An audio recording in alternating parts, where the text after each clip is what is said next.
I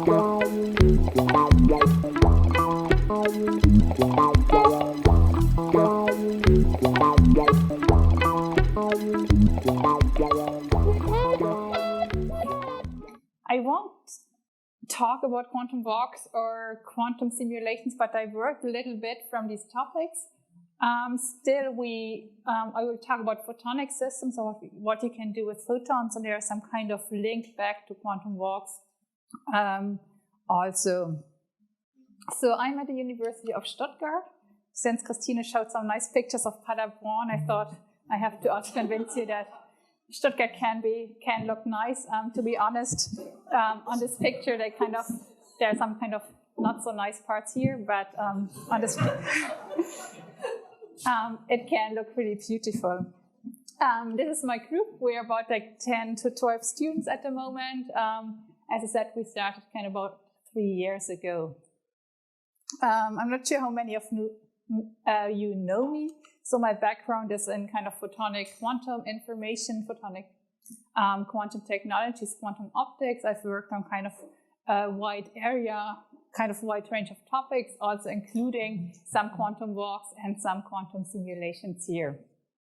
However, today I will focus more on this kind of upper corner, which is quantum networks. And the reason for this is that in my group we have a large project on quantum networks. And Christina already talked about quantum networks earlier. However, quantum networks is a term that is used in quite a lot of different contexts. And what I mean by quantum networks is something as it's shown here. So I mean something where we have some quantum nodes or some quantum computers. We have some classical entities in these networks. We have some semi-quantum entities in these networks. And we can have classical and quantum communication in these networks. So when I say quantum networks in this talk, this is kind of what I mean in a very abstract way. So this is kind of the focus of my research group, but we also work on like related topics. We work on kind of integrated optics also. We have some recent projects going more into computer science direction in the context of e-voting. And very recently we got into a project on quantum artificial intelligence. So this is kind of very applied and very on the kind of non-experimental but computer science side. However, I'm an experimentalist and all I present today is experimental work. And with that, I'd like to come to kind of photons in general. So we heard already that photons can be used as a quantum system and they can show some advantage in different types of quantum technologies. For example, communication, imaging, metrology, and quantum computing. And when I talk about these topics or some of these topics in this talk, I usually mean kind of photonics and photonic encodings as shown here. So we take a single photon. Might use this. Okay. We take a single photon. We use the polarization degree of freedom to encode information. Or we take the path degree of freedom. And this is kind of related to what Christina talked about earlier. But in this talk, we kind of will mainly stick to the polarization degree of freedom. And with this, you see that photons have some advantages for applications. They're kind of easy to generate. We can easily implement single qubit gates. So for example, by rotating polarization. And also in the context of communication, photons can be sent over long distances. What is more challenging is kind of this side here, so probabilistic gates and also probabilistic generation. And this kind of relates to the scaling issue, so how large can your system get? So my group, as I said, we focus on quantum networks and network quantum applications. So the questions we ask are kind of, if you have such a scenario, what kind of advantage do quantum networks have over classical networks? What can we use quantum networks for? So we know we can do quantum computing in these networks, but what other applications are there? What is the role of photons in there? And also we ask some more foundational questions, kind of what kind of resources are useful in these kind of quantum networks. And this is also all linked to a kind of security aspect. So if you have a kind of network and some kind of cloud, you might want to hide information. And in this sense, it's kind of a combination of quantum cryptography with quantum computing. So this is kind of what we do. And with that, I'd like to come to the outline of my talk. As I said, the title is kind of graph states in different quantum network applications. And I'm not sure how many of you are familiar with the kind of foundations of graph states. So I will kind of give a brief introduction and also show some pictures on how to implement or generate these graph states experimentally. Then I'd like to give an overview of how to do quantum computing in these networks, and then how we can use these networks for classical computing. And this is a lot about kind of combining quantum and classical resources to do some classical tasks. Okay, so let's get started with the basics. From an experimentalist point of view, a graph state is you prepare qubits in a plus state, so superposition of 0 and 1, and then you apply Z phase gates between the qubits. And each line here basically means a Z phase gate, and this is a physical qubit. There is an alternative definition going more kind of in the theory direction, where it's the graph state is defined as an eigenstate of a set of operators as shown here. So you can choose the definition you like better. And so this is just a general definition of a graph state, and there are certain types of graph states in there. One important class is the so-called cluster states. And the property of a cluster state is that we have this kind of 2D letters in general. So we would call this a linear cluster state, and this would be 2D cluster states, for example. And another type of state is the Greenberger-Horn-Zeilinger states, which in this kind of graphical representation could look like this. So this kind of star type shapes here. And as I will show in this talk, is that both these kind of cluster states as well as the JZ state have some applications in quantum networks. So the first important thing is that we can use cluster states for quantum computing. So if we take such a single qubit, a linear cluster state, and we perform single qubit measurements and feed forward on this kind of state. So these are kind of 4 photons or 4 qubits, and we measure this one. Then dependent on the result of this one, we measure this one on a certain basis and so on. We get a certain output qubit here, and we can translate this procedure into a quantum circuit, which is the same as if we had started with a single qubit and applied some single qubit rotations. So every time I show kind of these pictures with measurements, have in mind this means basically a quantum circuit. And the same thing we can do for 2-qubit gates. So you take a 2-dimensional cluster state, and you perform measurements from left to right. And then dependent on the measurement result here, you change your following measurement basis. And again, you can translate this to a quantum circuit. So single qubit gates can be implemented by linear cluster states, and multi 2-qubit gates by kind of 2D or 2D cluster states. And in the most general version, it would probably look like this. So you take a large cluster state. You again start measuring these qubits from left to right, and you do your feed forward. And then you could translate this to a quantum circuit and a certain output pattern. And now the whole beauty of the scheme is by just adapting your measurements here. So you choose different measurement bases, you get a different quantum circuit here. So for quantum computing, this means instead of kind of rewiring your kind of quantum computer, you just always start with the same cluster state, and by choosing your measurement basis, you kind of swap between different circuits. And this means that like different algorithms can be implemented by different types of single qubit measurements. So far to the theory, there have been quite a number of experiments generating interesting graph states, and this is just a selection of some of them. There are even more. You can't see very much, but I put the references here, and you see kind of the 4 photon graph states are kind of easy to generate, and it goes up to like 8 photons or 10 qubits. And what is nice about this recent paper here, it's that it's a full integrated generation of graph states, whereas these kind of setups use all bulk optics, and they use spontaneous parametric down conversion, or 4-wave mixing, and then use these beam splitters, polarizing beam splitters, to kind of assemble the graph states. And here it's on-chip graph state, which can also be kind of tuned between different types of states. So far to the states, and there have also been implementations of quantum computing using graph states.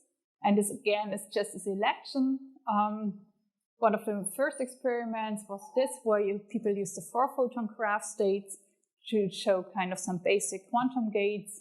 Also, they're in a different type of systems. Also, 1 or 2 qubit gates have been implemented.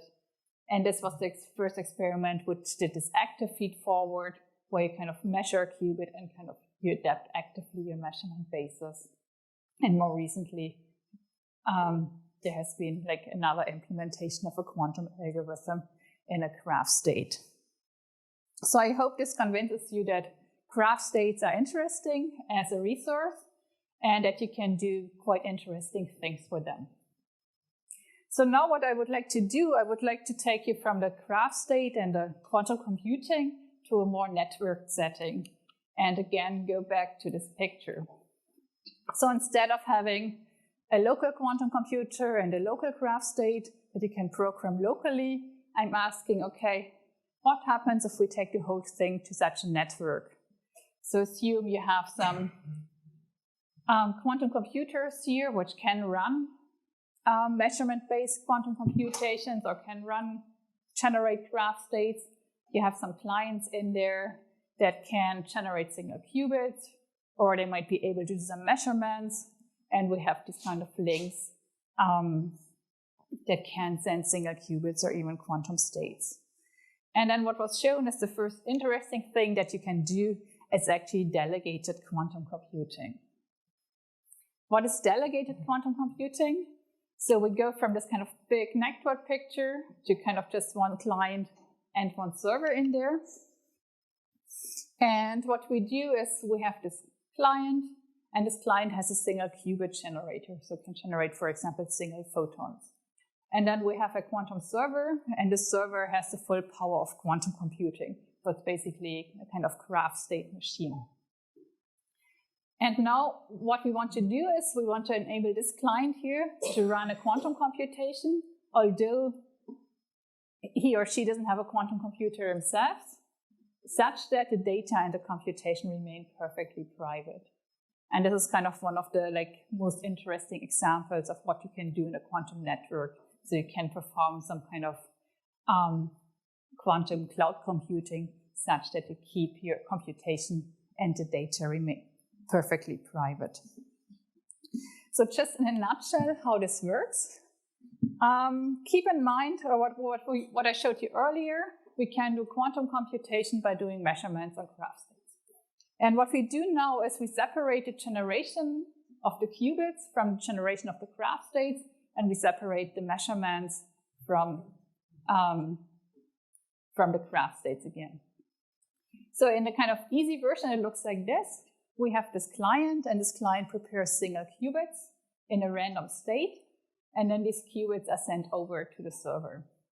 And now the server has a powerful entangling machine, so it generates these kind of graph states here. Then we want to do measurements on the state. And what we do is we compute our measurement instructions. And since we have some random qubits here, we need to take this into account. And this leads to also random measurement instructions. So we send these instructions over to the server. And the server has now everything that he needs for performing measurement-based quantum computing. So there's a graph state, and there are some measurement instructions. However, we kind of both randomize the qubits and the measurement instructions. So to someone who doesn't know this information, it looks all random. So the server performs random measurements on a random state and gets random outcomes, which are encoded here. And these are sent back to the client who can decode the results. So in kind of summary, it's a combination of quantum cryptography, because we send here random states, and quantum computing, which we do on this side. I have also a slide which shows the scheme in a bit more detail. I won't go into much detail here. If you're interested, we can talk in the lunch break. But in principle, what you see here is you generate qubits in a superposition of 0 and 1 with some random phase. And this random phase then gets also sent to the server. And you get in the end a state which has a lot of random phases. And also you randomize here your measurement angles. And in the end, you do random measurement on random states. So that's a very interesting scheme. And what you also see is that photons are very well suited to implement this scheme. Why? Because in order to send quantum information over long distances, we need photons, but we can also use them to process information. And we can do this in the same physical system. So this is kind of one of the first setups which implemented this kind of scheme, a very basic proof of principle type of implementation, which is here like 2 parametric down conversion sources, and then some bulk optics experiment to assemble the graph state. And back then in 2012, we managed to kind of show this kind of blind quantum computing. So we managed to show single qubit gates, 2 qubit gates, and some basic versions of Grover's and Shor's algorithms. And this already showed that the scheme works in principle, and photons are nice to implement these kind of schemes. So the next application in a quantum network could be you ask yourself, actually, now I'm just a client who can maybe generate single qubits. I run a quantum computation on the server. How can I actually know that this is correct?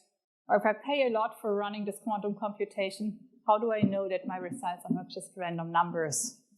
And we also looked at different procedures of how you can do this. And the most simple or straightforward procedure is, if you can hide your computation from the server, you can also hide whether you're checking the server. So what you do in the end is you do a lot of checking procedures. And from time to time, you also do computation. And then if you can't decide whether you do a computation or a check, and all your checking verification procedures are okay, then you know that the server is doing the correct thing. And this is kind of the basic principle here. Again, if you're interested in details, we can discuss in the coffee break. And in this context, what we always also kind of wanted to check is, so maybe as a computer scientist, you're just interested in whether your computation is correct or not. Or you don't mind whether your computation is actually run on a quantum computer or not. So as long as your result is correct, you're happy. But maybe kind of as a physicist, you want to know, is this computer actually quantum, or what is inside this quantum computer? And what we did then is kind of a hidden bell test.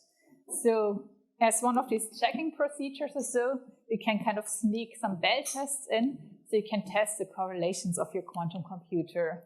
And this is what we did here. So you translate this kind of conventional bell test where you generate an entangled state and perform measurements to some kind of cluster state picture. And then you can run this kind of secret bell tests on there. Okay, so this is an overview over some things you can do on the quantum side in a quantum network with one client and one server. And as I said already, what we're interested in my group is we're working on bringing this from one client to one server up to multiple clients and multiple servers. So this is connected to multi-party computing, but also, for example, to things like e-voting and stuff we can do in these networks. And what is very crucial here is what Christina already introduced is, if you want to have multiple servers, and imagine one server is kind of this size, this is kind of very hard to scale. So ultimately you want to go small and to integrated optics. And this is what we are also working on. And then the vision is some kind of, as I showed earlier, some larger scale network here. Good, so far about quantum stuff and quantum networks. But what you could also ask yourself is, if you have a quantum network, can I actually use this for some classical tasks? And if you dive deeper into these topics, there are actually kind of two questions that are kind of come up first. And the first question is, if we have quantum resources, can we use them to do classical computing?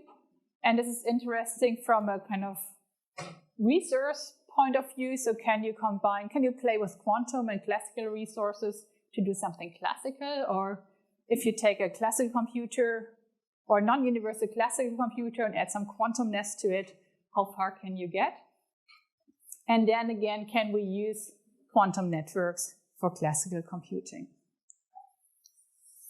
Okay, and with that, I'd like to come back to measurement-based quantum computing again, but I'll show you a different representation here. What we have in measurement-based quantum computing, we have a cluster state, correlated resource state, and we perform measurements on it.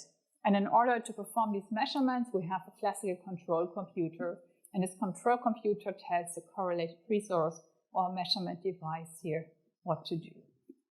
And what we've shown or just looked at is that if we you just need a parity computer here as a control computer and a cluster state, this gives you a universal quantum computer. So this is part one. However, what you can do now is you can turn the whole thing around. So you take a parity computer, which is not universal, and you can ask yourself, what kind of quantum resource do I need to add to this parity computer in order to make it a universal classical computer?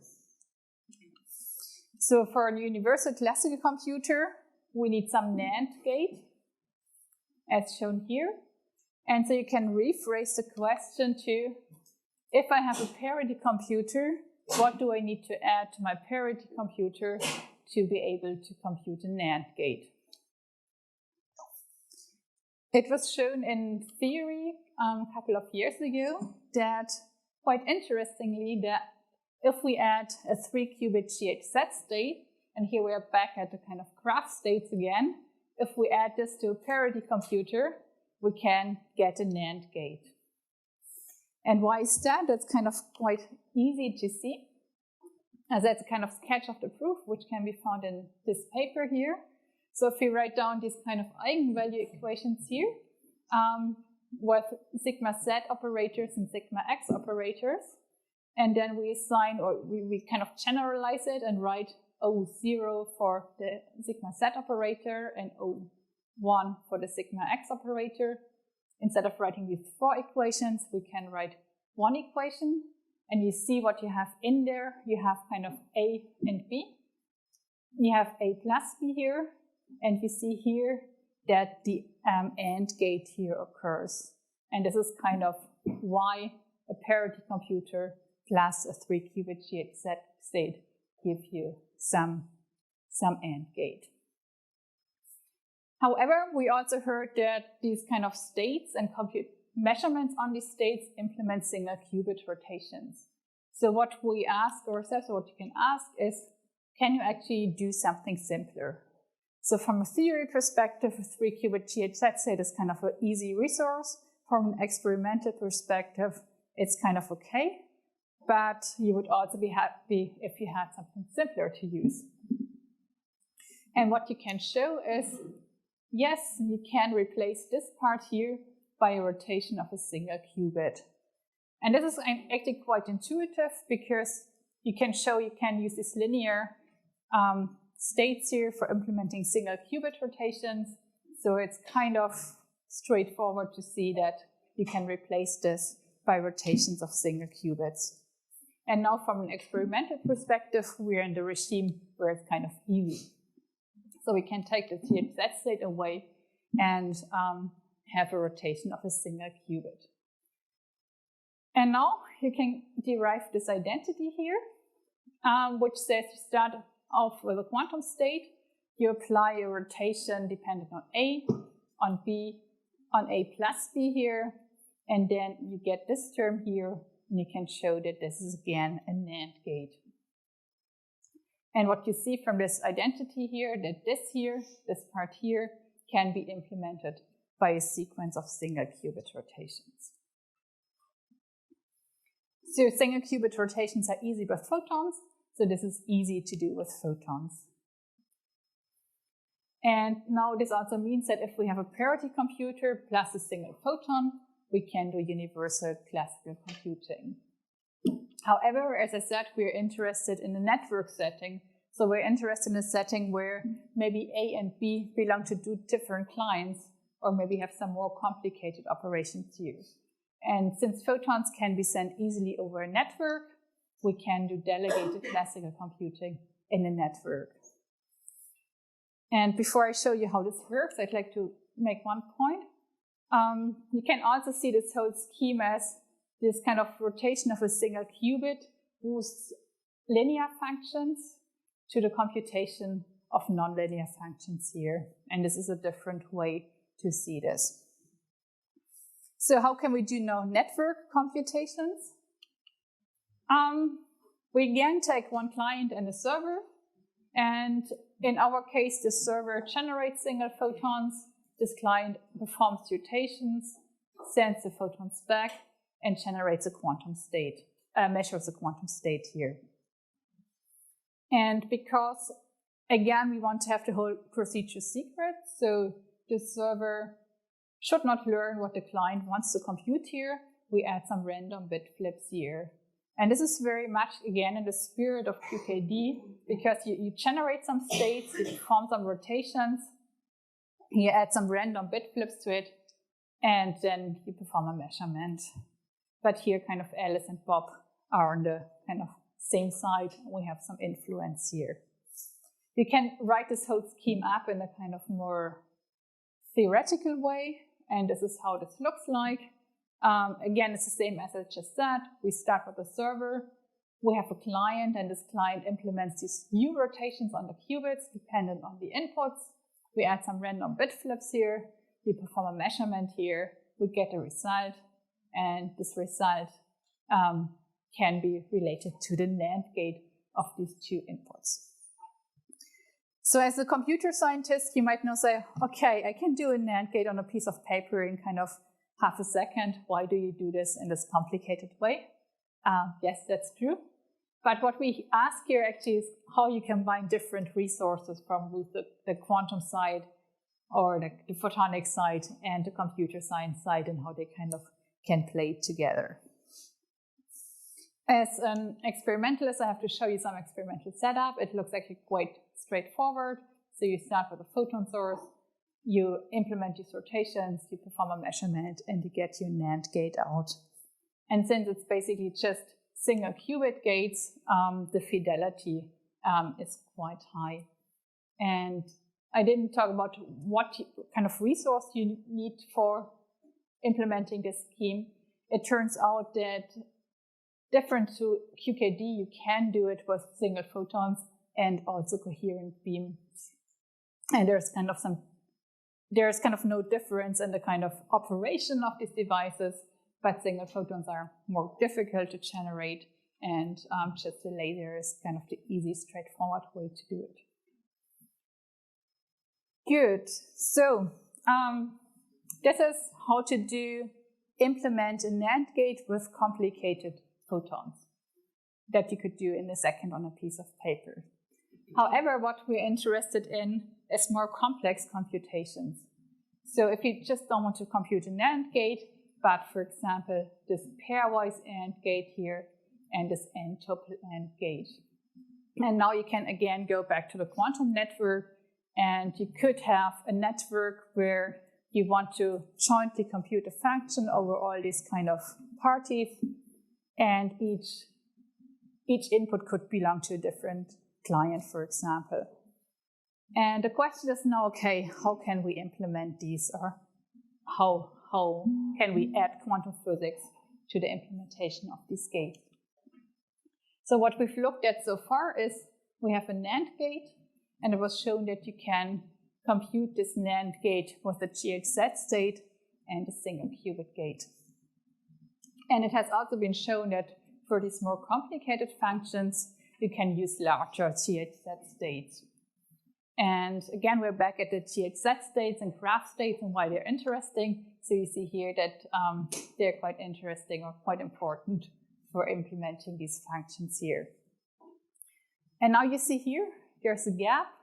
And since we kind of managed to find a single qubit implementation of this, you could ask yourself, can you also do something simpler in this corner? And the answer is yes.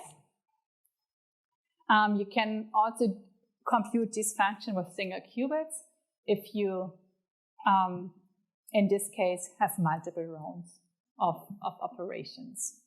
And what I'd like to show you now is one example of how you can compute such a function with a single qubit. So let's look at this pairwise AND gate. This is the most general version of it. And for 2 inputs, it just looks like this. And for 3 inputs, it just looks like this. And what you can show now is if you again take single qubit rotations and you start with a 0 state and then you apply rotations dependent on all these axes, that in the end you get out your function f. So this whole complicated function can be computed by single qubit rotations. And since we're interested in network setting, what you want is you want a network with different clients. Each client has an input x, and then we want to jointly compute this function. And what you see here is you have a sequence of rotations. And so if you start off with a qubit, client 1 rotates the qubit, then client 2, client 3, and so on, and you measure the qubit in the end, you kind of get out the function f. And now, if you want to do it in a secure setting, you add again some randomness to it. So each client has an input x and some input r, and this input r is just to add some random bit flip to hide the result from the other clients and the server. The whole protocol looks like this in the end. Just again, we start with qubits, we perform rotations, we perform more rotations, we perform a measurement here, and then we get something back, and it's slightly more complicated as shown in this picture here, because we need to have some also classical routine here, some trusted XOR box, because we have additional rotations here, but in principle you can show that you can compute such a function by a sequence of rotations. Good. Again, we're an experimental group, so this is an implementation. And in this case, we start again with single photons. We perform rotations dependent on our inputs, and we get back some results. And then we can show that we can compute the function, and also what we can show is that we can hide the result from the server. So this is kind of, if you put on this kind of randomness padding, you see that for the different inputs, you get basically always the same result. And if you kind of decrypt the results, you get what you expect from your function. So this is another example of what you can do in a quantum network if you're interested in classical computing. Again, you could say, well, why not just put 4 numbers in here and I have the result within maybe 2 seconds? Yes, but again, we're interested in this kind of interplay of quantum and classical resources. So what we're interested in, or we're kind of going towards in my group, is we kind of study quantum classical computations or applications in quantum networks, and not only restricted to computation, but also other applications. And what we're also working on is quantifying the usefulness of quantum states for certain applications. So if you have a quantum state, you can do, for example, a Bell test, which tells you something about the state. And then you can kind of devise tests that tell you about how useful states are for certain applications. And again, we're back to kind of the beginning of the talk. What we need is cluster states, GHZ states, and just kind of an update from the lab, as we currently have some kind of bulk setup to generate a GHZ state. Pretty standard setup with parametric down conversion sources. But we get very nice GHZ states out of here with a nice fidelity.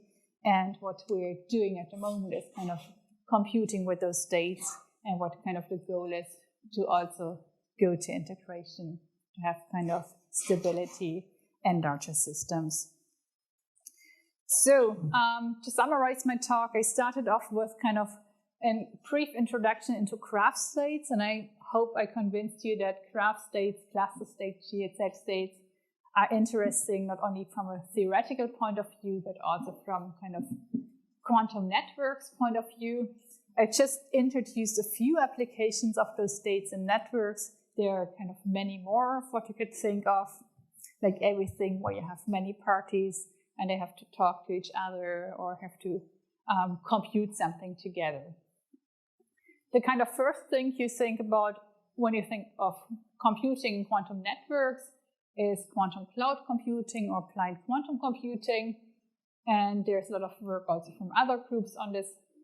And what we also looked at is different applications of quantum networks, so merging classical computer science and quantum physics to do some kind of interesting, I would say, games for quantum networks. And so the take-home message kind of is, for quantum networks, you need photons because you need to send information, and also graph states play a very important role in quantum networks. And yeah, so this is kind of what we're interested in general in my group, like larger applications, secure computations, applications for multiple parties. And so that's what we're working towards. Again, that's my team at the moment. At the University of Stuttgart. We currently have one postdoc position open if anyone is here is interested to do some work on more the integration part of the group. So if you're interested or know anyone who could be, just email me or let me know. And with that, I'd like to thank you.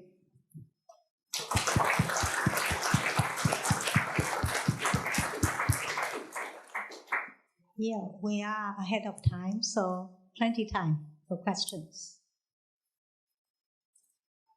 Yes.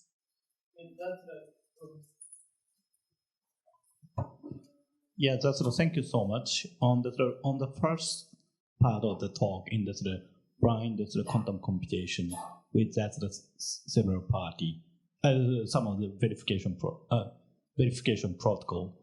Is there no adversary attack? Oh yes, there are. So this is basically a very simple scheme. Yeah. So when you look at attacks and hacking of all these kind of applications, you basically have all attacks you have in QKD, right, plus some more. I see. So anything where you kind of can read out your phase of your quantum state or have information about the measurement setting applies here. Right. But then when you have, for example, multiple parties and different type of things, you can have different parties kind of collaborate, and you could have, it just adds some more attacks to what you have in QKD.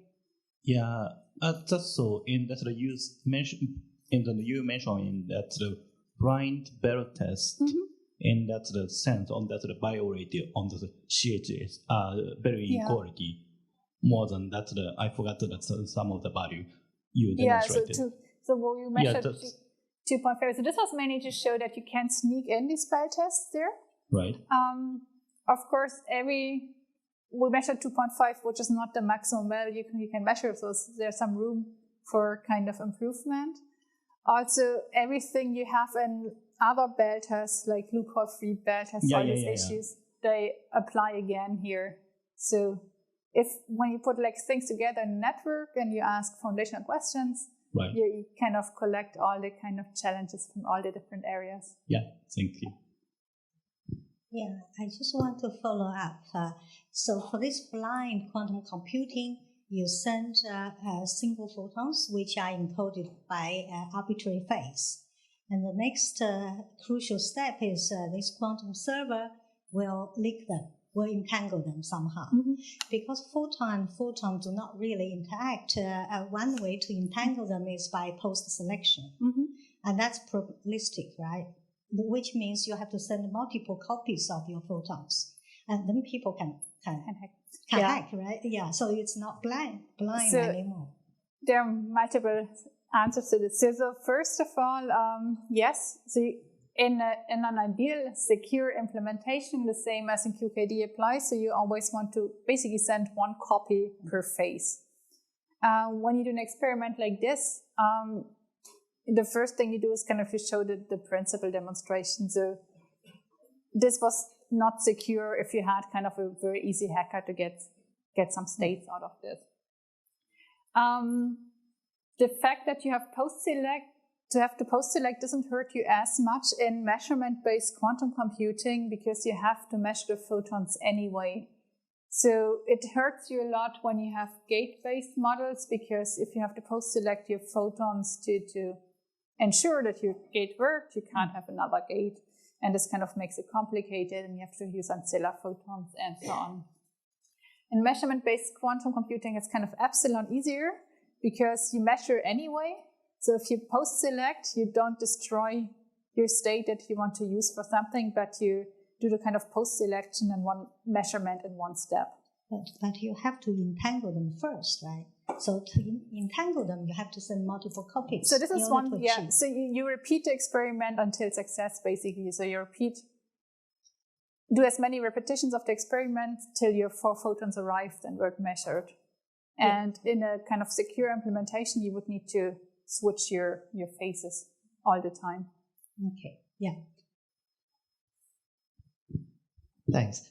I was just wondering how close the integrated stuff that you're going towards, how close that would be to being able to be plugged into a large scale network. Would it like produce photons at telecom wavelength, or are there more steps that we'd need to go onto the larger scales? Yes. So what one thing actually we do is we go to telecom wavelength to be able to kind of use networks. And we aim to do kind of some proof of principle demonstrations in real networks very soon. Although this is kind of still far from having real applications that you can sell to someone. So also we're kind of interested in the concepts and what you can do with it, but also kind of running this over a real network just to see what happens, what the noise really is, and what the challenges are, is something we kind of look to do. Any other questions? Here. Oh, yes. Okay, sorry. I'll miss you. So for many of your things, how crucial is feed forward? Because I think that's one of the things which I think you need memory or something, right? In principle, for all quantum measurement-based quantum computing, you would like to have feed forward because otherwise your kind of success probability just goes down because you just select the gates you want. So what you ideally like to have is some kind of chip where you can store photons, which is very difficult. So I mean, in a large-scale network, we're interested in kind of trying out concepts and developing new concepts. When you think of kind of large-scale quantum internet with large-scale computers, you wouldn't build your nodes probably of photons, but you would like to have some metric systems and some connections here. So, then if you think of 100 qubits or 50 qubits, you would like to have kind of transfer your quantum state from a photon to an atom, and then in a kind of large scale thing, yes. For the kind of classical computation, it's not so relevant because here you do single qubit rotations or just measurements. So yes, depends on what you want to do. If there is no further questions, please join me to thank all speakers today.